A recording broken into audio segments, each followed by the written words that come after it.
Hey, Phil, are you there? I hate to tell you this, but I might not be able to make it home tonight. Excuse me, you going to be late again? Or are you saying you're not coming home at all? You're staying overnight somewhere? Yeah, well, it's not decided yet, but the possibility of not coming home at all is pretty certain. Really? Didn't your company put out some policy for this winter? It's supposed to get bad today, so unless you're on the night shift, all employees are supposed to leave early because there might be transportation delays or something. Wasn't that what they announced last week? Yeah, that's what they said, all right, and I was all ready to leave when we got a call from one of our major clients. Apparently they encountered some serious system trouble on their main operating system.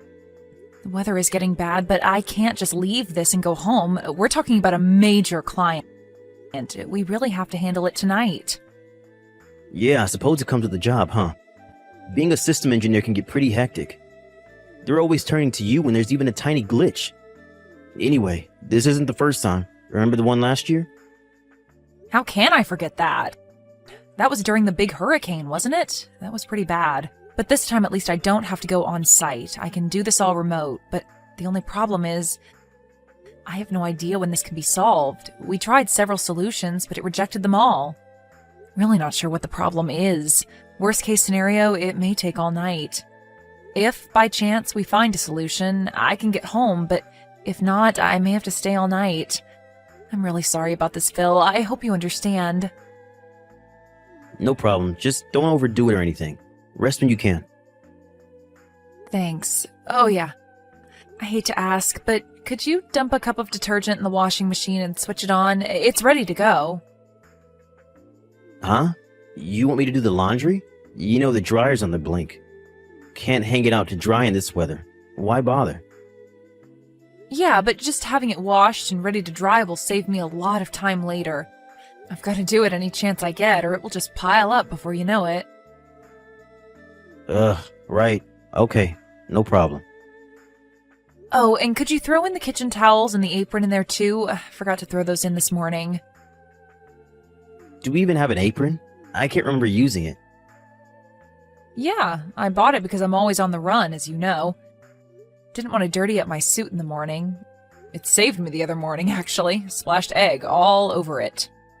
I left it on the kitchen table. Forgot to drop it in the washing machine this morning. It's bright blue. I can't miss it. Oh, okay. I'll check and see later on. You're doing remote work all day today, right? No change in schedule? You don't have to meet a client later or anything, right? Yep, that's right. As a matter of fact, I was in the middle of something just now. Oh, I'm sorry. I didn't realize. I thought you were on your lunch break. I'm sorry if I interrupted. Don't worry about it. After I finish this up, I'm done for the day, so no problem. Oh, okay, great. So you got the evening free then? All right then. I better be getting back to work. Gotta figure this thing out. If I'm lucky, I can get this done tonight. Wish me luck. All right, good luck.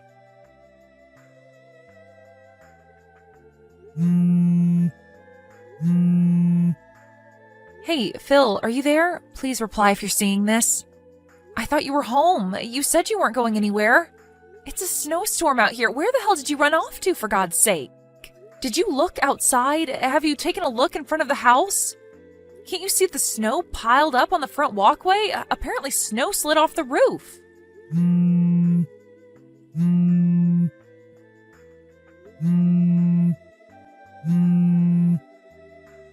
I got a call from Mrs. Barkley next door. You know the old lady next door, right? Well, she told me that there was a woman buried in the pile of snow. Must have approached the house and the snowpack slid off the roof or something. It was apparently a pretty large pack of snow. Luckily, Mrs. Barkley called the ambulance right away because nobody was home at our place. It took a while for the ambulance to get there, but she said she seemed okay as far as she could tell. As for me, I'm still at the office. We solved that system error problem, but all transportation has been delayed. I have no way to get home because of this snow. I have no idea where you are, so I'm just relaying all this information.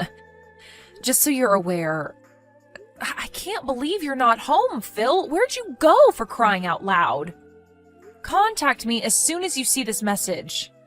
I just hope you're not in trouble or anything. To be honest, I'm worried sick. Phil, are you there?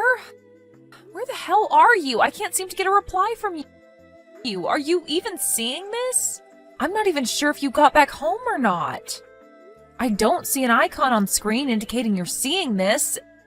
Do you even have the thing turned on? Or is your battery just dead and you can't charge it? What's going on, Phil? You're scaring me. I need a reply ASAP. We need to talk about what to do about that woman who was injured in front of our house. She's at the hospital over in Richmond. We can't just ignore her. She was injured on our property. We could get sued, so contact me right away after you see this. You do realize that you're in a real precarious situation here. I hope you're aware of that, Phil. What the hell is this, Melanie? What's with this message? Sending me crap like this? Is this some kind of gag you're pulling? What's up with this? Making up some far-fetched mumbo-jumbo about you being taken away by an ambulance? What's with this play act and exaggeration? This is not even funny at all, Melanie. And even involving Mrs. Barkley? She's just a little old lady, for God's sake. How could you get her involved in your little prank? It's like you're showcasing your frustration to everybody in this neighborhood. Aren't you in the least bit embarrassed by this dumb little charade? And where were you taken? You said Richmond. Are you talking about the big one on 5th Street? I don't really care, to be honest. I don't plan on visiting you there anyways. I mean, seriously, why would I after what you pulled? Huh? Pardon me? What are you saying? I'm still at the company. I really can't get out of this right now. I'm not sure I can get home right now.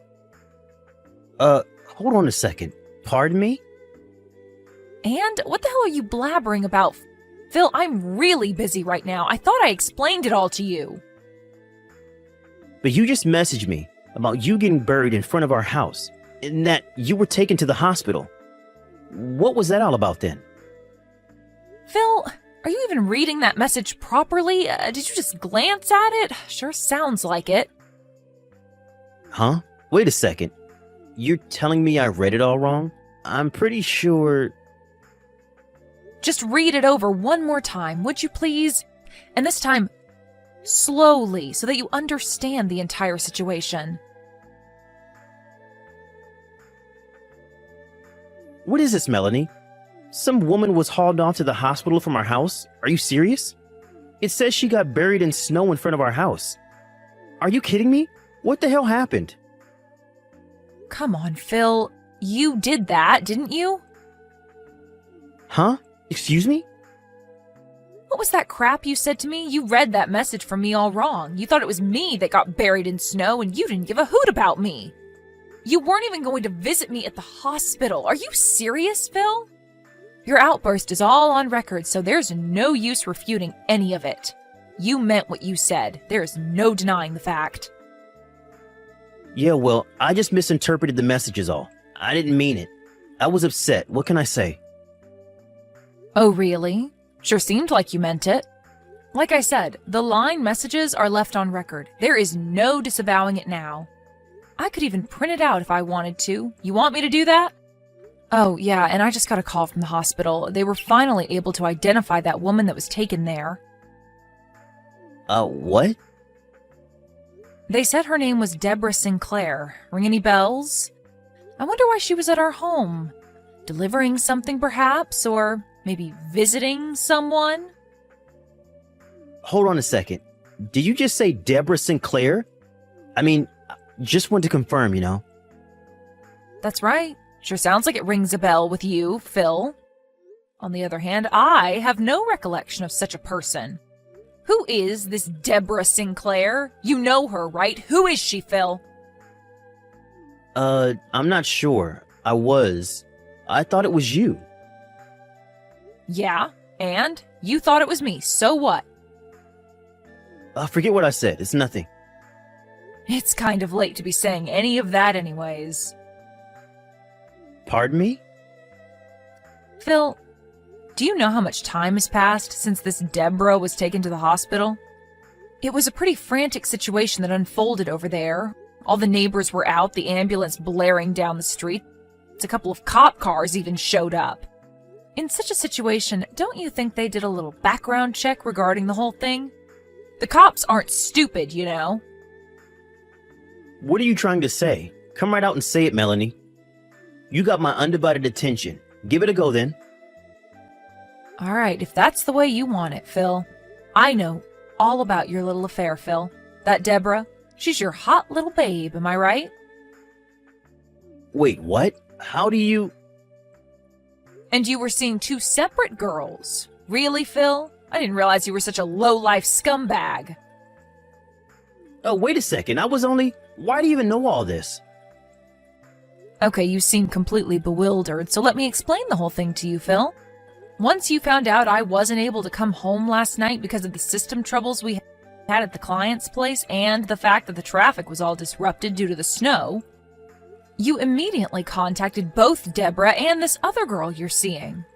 But apparently Deborah wasn't able to make it, so you decided to spend the day with your other lover. How am I doing so far, Phil? Did I miss anything? What I think you probably did was you decided to go and pick this girl up somewhere because of the snow. That left the house temporarily empty. But because you're so absent-minded and don't really think things through, or maybe it was you because you were so excited to see your lover. I don't know. Well, in your haste, you left the door unlocked. Huh?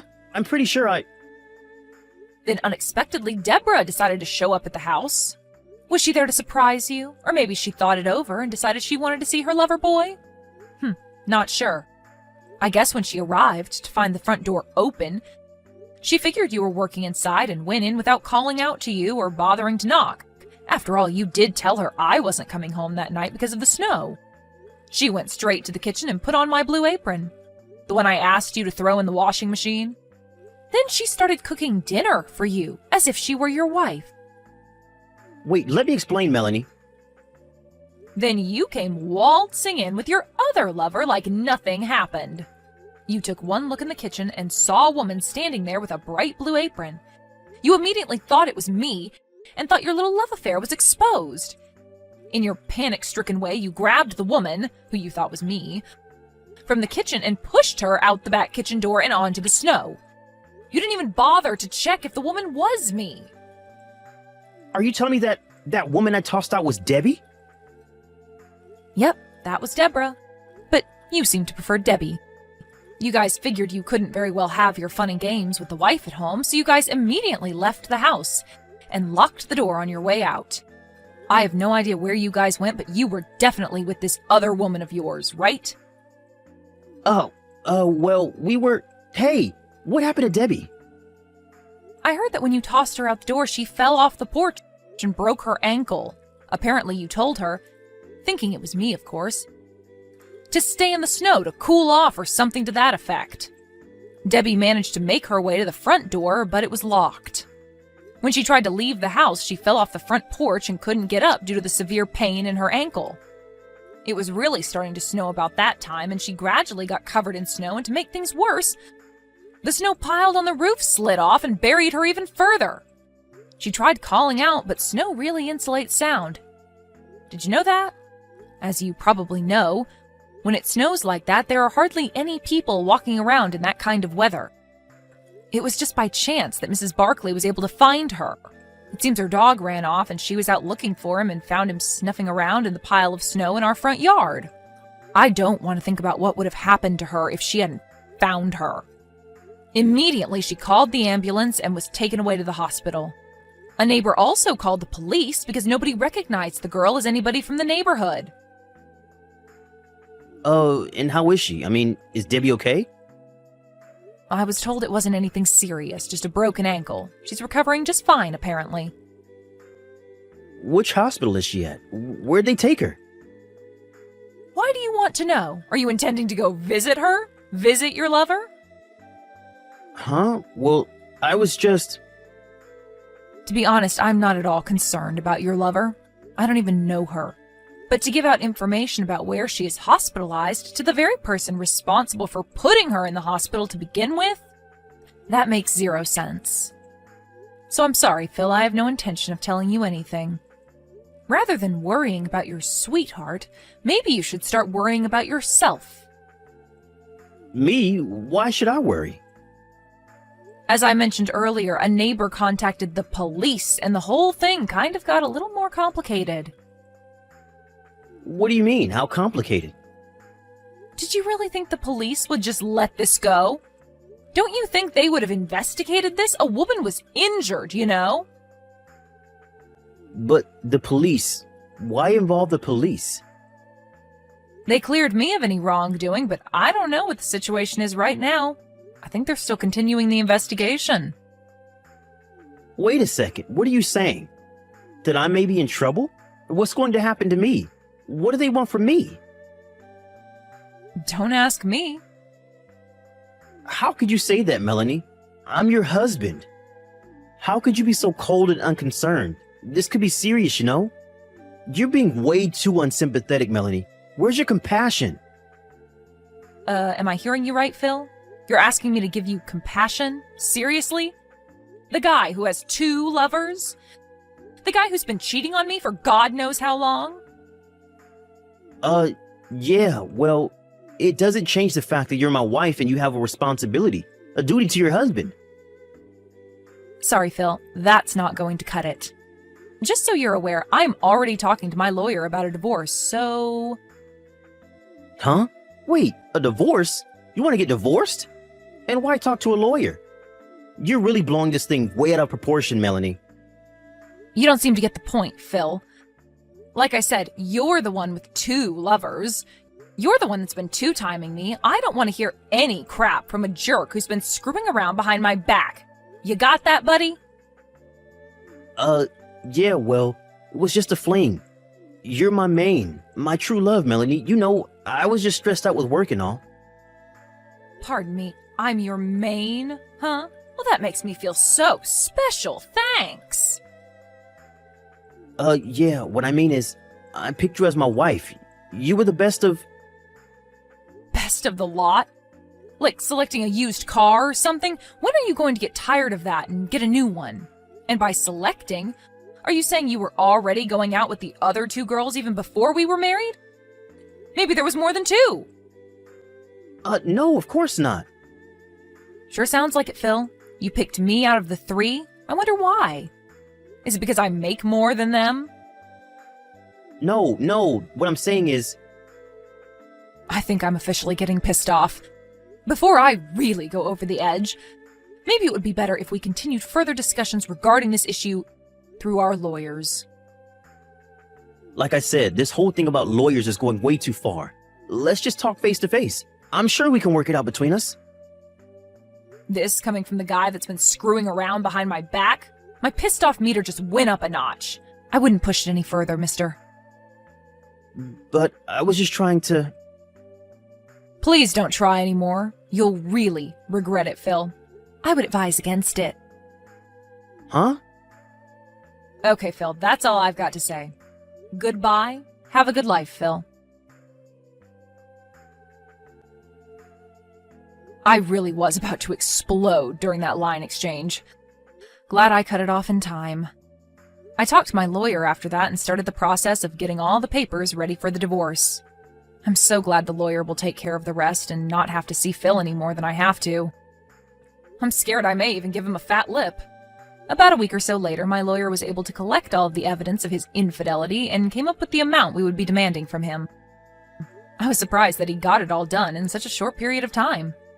The house we were living in was in Phil's name, so I was the one that had to move out. As for Phil, the 2 women eventually learned that he was secretly seeing the both of them. When they found out, you can imagine the furious reaction that must have ensued. Deborah, the girl that got thrown out of the house and ended up in the hospital, is apparently pressing charges against him. The other woman is also suing him for damages. Apparently, he promised her he would get divorced and marry her.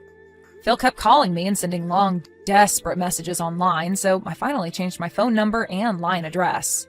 I really can't thank my lawyer enough for moving quickly with all this before it got completely out of control.